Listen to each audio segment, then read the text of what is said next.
سورہ نساء کی آیت نمبر 60 ہے۔ اعوذ باللہ من الشیطان الرجیم، بسم اللہ الرحمن الرحیم۔ ألم تر إلى الذين يزعمون أنهم آمنوا بما أنزل إليك وما أنزل من قبلك يريدون أن يتحاكموا إلى الطاغوت وقد أمروا أن يكفروا به ويريد الشيطان أن يضلهم ضلالا بعيدا وإذا قيل لهم تعالوا إلى ما أنزل الله وإلى الرسول رأيت المنافقين يصدون عنك صدودا فكيف إذا أصابتهم مصيبة بما قدمت أيديهم ثم جاءوك يحلفون بالله إن أردنا إلا إحسانا وتوفيقا أولئك الذين يعلم الله ما في قلوبهم فأعرض عنهم وعظهم وقل لهم في أنفسهم قولا بليغا صدق اللہ العظیم۔ کیا آپ نے نہیں دیکھا ان لوگوں کو جو دعویٰ کرتے ہیں کہ وہ اس چیز پر بھی ایمان لائے جو آپ پر نازل ہوئی اور اس پر بھی جو آپ سے پہلے نازل ہوئی؟ وہ چاہتے ہیں کہ اپنے فیصلے لے جائیں طاغوت کی طرف، شیطان کی طرف، حالانکہ انہیں اس بات کا حکم دیا گیا ہے کہ وہ شیطان کا انکار کریں، اور شیطان چاہتا ہے کہ ان کو بہت دور کی گمراہی میں ڈال دے۔ اور جب ان سے یہ کہا جاتا ہے کہ آؤ اس چیز کی طرف جو اللہ نے نازل کی ہے اور رسول کی جانب، تو آپ منافقین کو دیکھتے ہیں کہ وہ آپ سے ہٹ جاتے ہیں پیچھے ہو کر۔ پھر کیا ہوا ان لوگوں کو جب ان کو مصیبت پہنچی اپنے ہاتھوں کے کیے کی بدولت، اور وہ پھر آپ کے پاس آتے ہیں قسمیں اٹھاتے ہوئے کہ ہمارا مقصد بھلائی اور صلح تھی۔ یہی وہ لوگ ہیں کہ اللہ جانتا ہے جو کچھ ان کے دلوں میں ہے، آپ ان سے تغافل برتیں اور ان کو نصیحت کریں اور ان سے ان کے حق میں کام کی بات فرمائیں۔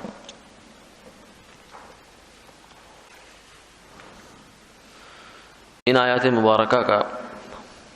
اس منظر یہ ہے کہ مدینہ منورہ میں جیسا کہ ہمیں معلوم ہے کہ آپ صلی اللہ علیہ وسلم کے زمانے میں 3 قسم کے آبادیاں وہاں تھیں۔ ایک تو انصار مدینہ تھے جو مسلمان ہو چکے تھے، اور ایک یہودی تھے جو مدینہ منورہ کے دائیں بائیں آس پاس کچھ علاقوں میں رہتے تھے، اور ایک قوم جو تھی وہ منافقین کی تھی۔ وہ بظاہر تو مسلمان ہو گئے تھے مگر اندر سے کفر ابھی اسی طرح ان کا باقی تھا، اور کلمہ بھی پڑھتے تھے، نماز بھی پڑھتے تھے، لوگوں کے ساتھ اسلامی طور طریقے سے زندگی بھی گزارتے تھے، مگر اندر کفر کے ستون قائم تھے۔ تو یہ لوگ گاہے بگاہے ایسی حرکتیں ان سے ہوتی رہتی تھی جس سے اندازہ ہوتا تھا کہ یہ مسلمان نہیں ہیں۔ اسی طرح کا ایک واقعہ ہوا، ایک یہودی اور ایک منافق، بشر نامی منافق تھا، اس کے درمیان کوئی جھگڑا پڑ گیا۔ ان دونوں نے آپس میں طے کیا کہ اس کا کہیں کسی ثالث سے فیصلہ کروا لیتے ہیں، بجائے اس کے کہ ہم آپس میں الجھتے رہیں، اس کی بجائے کسی تھرڈ پارٹی کے پاس جانا چاہیے اور اس سے جا کر فیصلہ کروانا چاہیے۔ جو منافق تھا اس کی خواہش یہ تھی کہ کعب بن اشرف، یہ یہودیوں کا ایک سردار تھا ایک قبیلے کا، اس کے پاس چلو، اور جو یہودی تھا وہ کہتا تھا کہ نہیں، حضور اقدس صلی اللہ علیہ وسلم کے پاس چلو۔ یعنی یہ بھی ایک عجیب شہادت ہے تاریخ کی کہ یہودی کو بھی اس بات پر اطمینان ہے کہ آپ صلی اللہ علیہ وسلم انصاف کا فیصلہ فرمائیں گے، وہاں جا کر مجھے نا انصافی کا سامنا نہیں کرنا پڑے گا، چاہے میرا مذہب کچھ بھی ہے، وہ اس سے وہ سروکار نہیں ہوگا، ان کو وہ حق بات فرمائیں گے جو ہوگی۔ اور اس یہودی کو اپنے ہم مذہب یعنی کعب بن اشرف کے بارے میں اطمینان نہیں ہے، وہ سمجھتا ہے کہ وہ آدمی صحیح نہیں ہے، اگرچہ وہ یہودیوں کا عالم تھا، مذہبی پیشوا بھی تھا، سردار بھی تھا، لیکن اسے معلوم تھا کہ وہ رشوت خور ہے اور رعایت برتنے والا ہے، تو اس لیے منافق کو پتا تھا کہ وہاں جا کر میری دال گل جائے گی، اور میں چونکہ جھوٹا ہوں تو جھوٹے آدمی کو پتا ہوتا ہے کہ فیصلہ کس رخ پر جا رہا ہے، تو اس لیے وہ ادھر دلچسپی رکھتا تھا اور یہ ادھر دلچسپی رکھتا تھا۔ بالآخر ان کا اتفاق اسی پر ہوا کہ آپ صلی اللہ علیہ وسلم کی خدمت میں چلتے ہیں، آگے، اور آپ صلی اللہ علیہ وسلم نے دونوں کا مقدمہ سن کر فیصلہ فرما دیا، اور فیصلہ یہودی کے حق میں فرمایا۔ ظاہر میں بشر جو تھا وہ منافق اگرچہ تھا، لیکن ظاہر تو مسلمان تھا، لیکن آپ نے فیصلہ اس کے حق میں فرما دیا۔ تو جب یہ یہاں سے نکلے ہیں فیصلہ لے کر، تو باہر جا کر چونکہ اب وہ تو مطمئن نہیں تھا، کیونکہ ایک تو خود لالچ، اور دوسرا آپ صلی اللہ علیہ وسلم کا فیصلے کی وقعت اور عظمت اس کے دل میں تھی نہیں، کیونکہ وہ تو مانتا نہیں تھا۔ اس لیے اس نے جا کر پھر دوبارہ اس کو اس بات کا قائل کیا کہ چلتے ہیں حضرت عمر رضی اللہ تعالیٰ عنہ کے پاس۔ اب بھی اس کے دل میں چور تھا، بددیانتی اس کے دل میں یہ تھی کہ حضرت عمر چونکہ کافروں کے حق میں سخت ہیں، تو شاید میرا وہاں جا کے میرا کام بن جائے۔ جب وہ وہاں پہنچے اس نے کہا ٹھیک ہے چلو۔ جب وہاں پہنچے تو حضرت عمر کو یہودی نے وہ سارا واقعہ سنا دیا کہ ایسا ایسا قصہ ہوا اور ایسا فیصلہ ہو چکا ہے۔ عمر نے اس منافق سے پوچھا ہاں جی ایسا ہی بات ہے؟ اس نے کہا ہاں ایسا ہی ہے۔ انہوں نے کہا اچھا پھر ٹھہرو، میں تمہارا آتا ہوں ابھی تھوڑی دیر میں۔ گھر گئے، گھر سے تلوار لے کر آئے، تلوار لا کر اس منافق کا سر قلم کر دیا، اور فرمایا کہ جو بندہ اللہ اور اللہ کے رسول کے کیے ہوئے فیصلے سے روگردانی کرتا ہے اور وہ دعویٰ اسلام رکھتا ہے تو اس کی سزا یہی ہے، اس کا فیصلہ یہی ہے، اور کوئی فیصلہ اس کا نہیں ہے۔ کیوں؟ اس لیے کہ وہ بندہ مسلمان نہیں رہتا۔ وما كان لمؤمن ولا مؤمنة اذا قضى الله ورسوله امرا ان يكون لهم الخيرة من امرهم، اللہ اور اللہ کے رسول جب فیصلہ کر دیں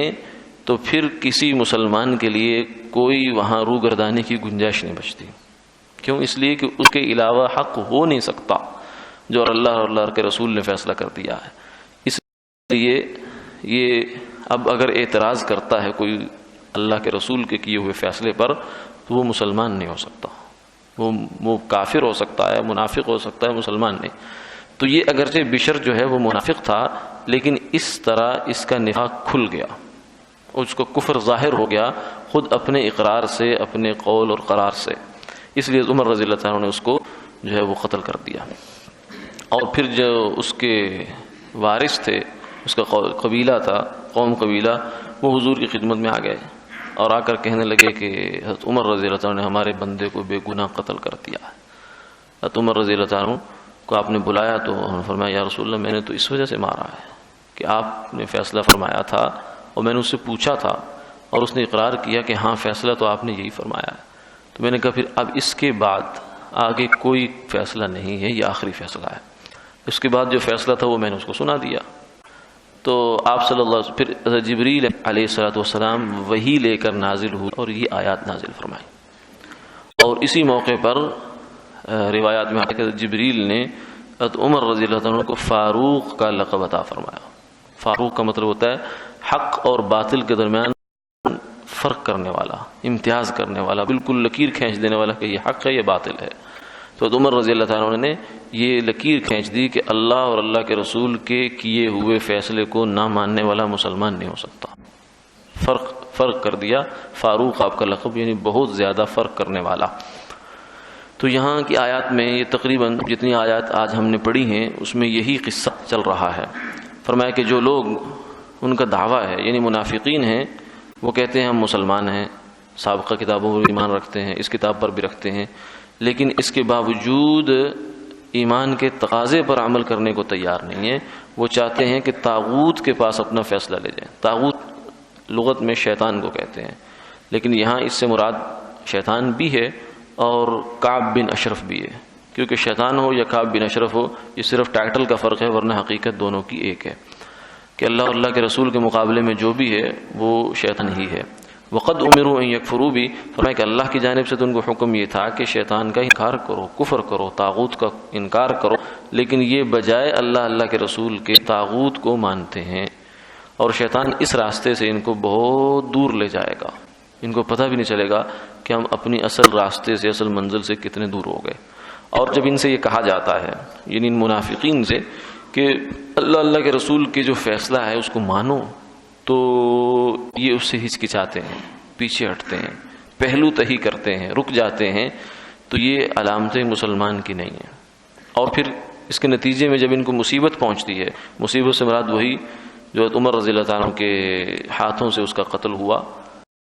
تو پھر قسمیں کھاتے ہیں کہ اب ان سے کہا گیا نا جب یہ قتل ہو گیا کہ تم لوگ کیوں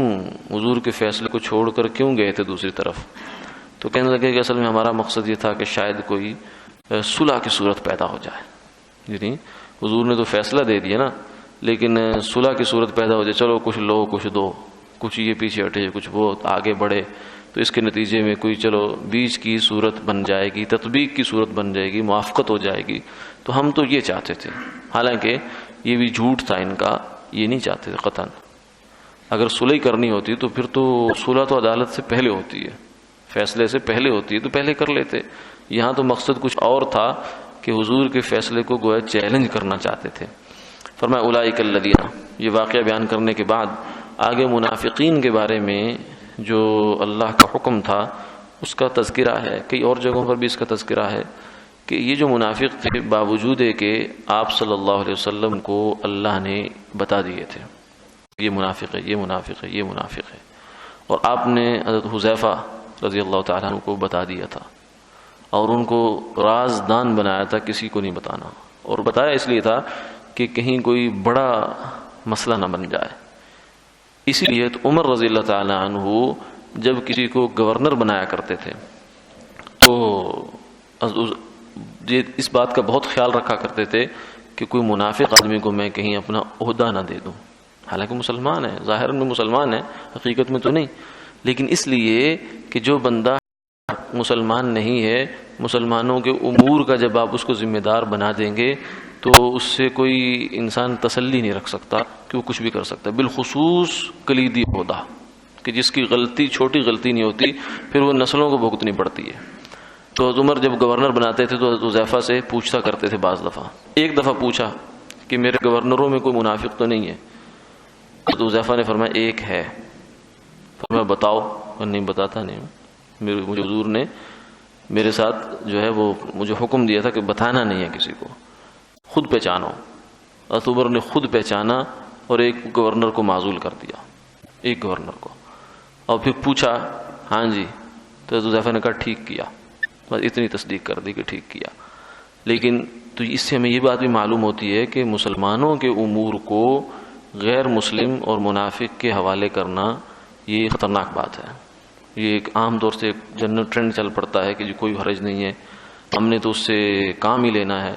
ہمیں تو جو ہے عام چاہیے، ہم نے پیڑ گن کے کیا کرنا ہے۔ مسئلہ یہ ہے کہ پیڑ نہ دیکھیں تو عام کے دھوکے میں آدمی بعض دفعہ کوئی اور چیز لے بیٹھتا ہے۔ بعض دفعہ پیڑ دیکھنا پڑتا ہے کہ جس کو آپ عہدہ دے رہے ہیں وہ کون ہے، وہ مسلمانوں کا خیر خواہ ہے یا بد خواہ ہے، اس کی سابقہ ہسٹری کیا ہے، کہیں ایسا نہ ہو کہ آپ جو ہے نا وہ کچھ سمجھ کر پکڑ کچھ لیں، آدمی رسی سمجھ کر سانپ کو اپنے ہاتھ میں لے لے اور پھر اس سے نقصان اٹھا بیٹھے۔ احتیاط اچھی ہے۔ تو شروع کے زمانے میں حضور صلی اللہ علیہ وسلم کو اگرچہ اللہ نے بتا دیا تھا لیکن آپ نے قتل نہیں کیا منافقین کو، حالانکہ وہ کافر تھے، لیکن قتل اس لیے نہیں کیا کہ فرمایا کہ لوگ یہ پروپیگنڈا نہ کریں کہ محمد یقتل اصحابہ، کہ حضور صلی اللہ علیہ وسلم تو اپنے ہی ساتھیوں کو مار رہے ہیں، اس لیے آپ نے اس کو نہیں کیا۔ لیکن ساتھ ہی فرمایا کہ ان کو نصیحت کرتے رہو، ان سے کچھ تغافل برتیں اور ان کو نصیحت کریں کہ تمہارے لیے بھی اچھا نہیں ہے کہ نفاق کی زندگی گزار رہے ہو، تمہیں دنیا میں بھی نقصان اٹھا رہے ہو اور آخرت میں بھی نقصان اٹھاؤ گے۔ کافر جو ہے کفر کی زندگی گزارتا ہے، چلو کم سے کم دنیا میں تو آزاد رہتا ہے، آگے جا کر تو چلو عذاب بھگتے گا سو بھگتے گا، لیکن جو منافق ہے دنیا میں مسلمان بن کے رہے گا، پابند بن کے رہے گا، اسلامی احکامات کے مطابق زندگی گزارے گا، بہت ساری حرام چیزیں چھوڑے گا، عیاشیاں چھوڑے گا، لیکن آخرت میں بھی محروم، کیونکہ کفر پر خاتمہ ہوا۔ ان المنافقین فی الدرک الاسفل من النار، جہنم کی سب سے نچلا طبقہ جو ہوگا وہ منافق ہوگا، کافر اس کے بعد آئیں گے۔ اس لیے فرمایا کہ ان کو نصیحت کر دو، وقل لهم فی انفسهم قولا بلیغا، اور ان کو کام کی بات بتا دو۔ باقی ہدایت تو اللہ کے اختیار میں ہے، وہ کسی کو پلٹا دیں یا نہ پلٹائیں، یہ اس کے ہاتھ میں ہے، آپ کے ہاتھ میں ان کو نصیحت کرنا ہے۔ بس اس سے اب جو ہمارے لیے جو پیغام کی بات ہے وہ یہ ہے کہ مسلمان کو اپنی انفرادی زندگی میں، اپنی معاشرتی زندگی میں اور اپنی سیاسی زندگی میں، یعنی ملکی سطح پر بھی، علاقائی سطح پر بھی اسلامی تعلیمات کو پس پشت نہیں ڈالنا چاہیے۔ اگر کوئی بندہ جان بوجھ کے اسلامی احکامات کو، اسلامی قوانین کو پس پشت ڈالتا ہے تو یہ طرز عمل مسلمان نہیں ہے۔ کیوں؟ جب اس کو پتہ ہے شریعت کا حکم یہ ہے اور اس کو چھوڑ کر دوسرے حکم کو اختیار کرتا ہے اور یہ منافقوں والی تعویلیں کرتا ہے کہ ہمارا مقصد یہ ہے، ہمارا مقصد یہ، اس میں یہ مسئلہ۔ اب اللہ کا واضح حکم ہے چور کا ہاتھ کاٹو، لیکن نہیں کاٹتا، کہتا جی ہاتھ کاٹنے سے یہ ہو جائے گا، وہ ہو جائے گا۔ تو یہ بڑی خطرناک بات ہے کہ اللہ کے قانون کو آدمی نظر انداز کرے اور کافروں کے قانون کو اپنی سلطنت میں رائج رکھے۔ یہ بہت غلط بات ہے اور خطرناک حد تک انسان کو بعض دفعہ لے جاتی ہے۔ اللہ تعالیٰ سمجھ عطا فرما دے۔